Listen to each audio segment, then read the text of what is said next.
and those kind of things are built in. I think what she's addressing is when they come to pick them up in the prison and Yes. stuff, whatever the protocol is in the prison, that's what the community case manager will utilize. But when they're getting released, they usually release them over there at su casa, and they'll just pick them up and take them. I mean, when they're on parole, but I'm glad you said, because see, your mentality is, because you guys work in a prison, and the whole mentality is security. The rude reality is what we did in the past was give them a ride to the bus station and let them get on the bus. And the difference is going to be they're going to have someone to accompany them to where we're going to be. Okay, the reason why my question arose is because she was mentioned, Ms. Diaz was mentioned that before they made the stop, when they go to the parole agent, it's because they have little money.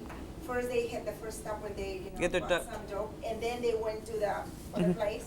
So my mind came, and it says, okay, if it's going to be a female case manager, and they are not making that stop.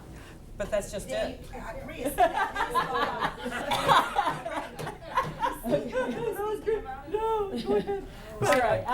That actually was a big consideration and when we were developing the program, overall, the safety of the community case managers. But first of all, we have to remember a few things. One is that there's been a relationship developed with the participant prior to their release. So, and I'll explain that a little bit more as we go along. Second of all, these are nonviolent offenders. That is the eligibility criteria. So we took that into consideration. So we've already cashed a lot of that kind of stuff out, and we have a process that we've developed that everybody feels comfortable in still providing the services. So it's not necessarily going to be the community case manager is going to be alone with the participant, but that's not the flavor that we want to have. We want to say that this is a partnership with the participant, and we're part of that process to get them to be successfully integrated into the community. And we have to be able to trust them. And again, the eligibility criteria is going to screen out a lot of the difficult people that come to prison that you might deal with on an everyday basis. Right. So we've thought about that. I appreciate the comment, though. Another question. How many community case managers are you expecting to have, and how many parole agents are you expecting to have involved in the SB 160? We plan to have a ratio of 40 parolees to 1 community case manager. So that's the ratio we've broken down. As far as parole agent to 1, it's probably going to be about 50, 60 to 1. Yeah. And this is a progressive process. We're at the very end. The community case management piece is at the very end of the process. So everything has to kind of roll out on the time schedule of when they actually are released. So it's going to be a gradual process, when we start hiring the community case managers.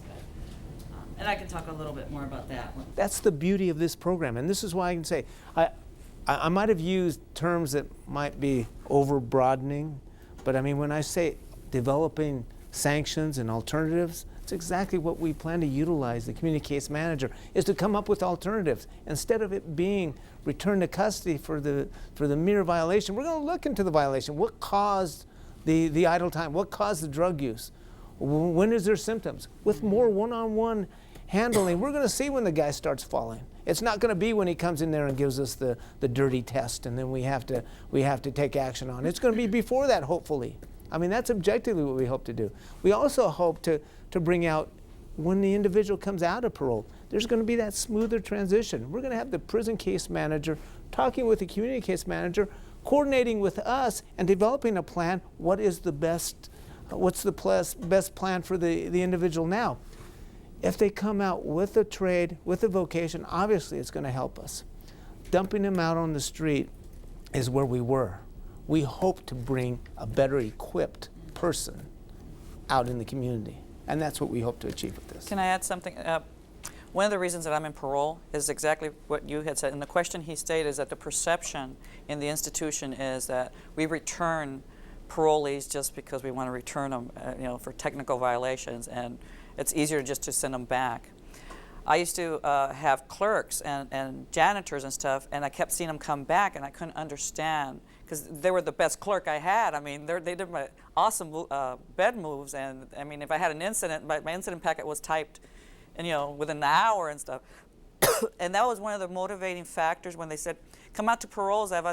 They got things. I go, "Paroles? What's paroles?" was because I wanted to see why they kept coming back. And then I heard the same stories you said. Oh, my parole agent just violated me because he didn't like me. You know, he or she doesn't like me, you know. I'm not buying that one. Well, I don't. But, and then you look at, well, they're a parole violator. They're just here for technical violations.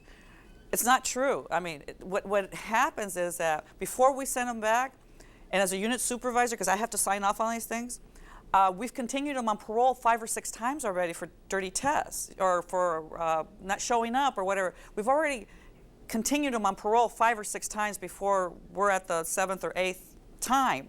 But the main thing that I noticed, and I'm speaking for myself as my observation, and I've been in the system 22 years and 15 years in paroles, what I noticed, and having been able to compare between the inmates when they were here and they were my clerks and janitors and having a caseload out in parole is that in here there's somebody.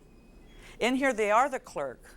They are the janitor. And within this society of prison, they've developed a status of being somebody. When they're out there because they have no help and nobody cares because they've already burned all their bridges and their family don't want nothing to do with them anymore, they're nobody. They're the guy that sleeps under the bridge. He can't even get a pencil for somebody, whereas here that gives him status. He's able to get a pencil for somebody, or he's able to secure things.